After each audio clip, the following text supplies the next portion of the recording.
Arwah mengadu penat dan beritahu kalau boleh mahu tidur selamanya.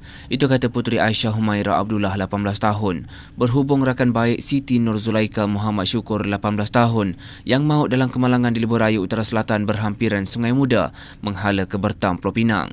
Menurutnya ketika itu dia tidak membalas percakapan Siti Nur Zulaika yang juga rakan sebiliknya itu kerana mereka berdua sedang berjalan kaki ke kolej. Siti Nur Zulaika dan abangnya Luqman Nurais Muhammad Syukur 19 tahun maut dalam kemalangan berkenaan. Dalam kemalangan sekitar jam 4 petang Ahad, dua beradik itu dalam perjalanan dari rumah mereka di Yan pulang ke asrama di Nibong Tebal dengan menaiki motosikal. Siti Nur Zulaika adalah pelajar semester 4 iaitu semester akhir sijil pengurusan perniagaan di Kolej Vokasional Nibong Tebal, manakala abangnya adalah pelajar semester 2 Diploma Teknologi Pembinaan di kolej sama.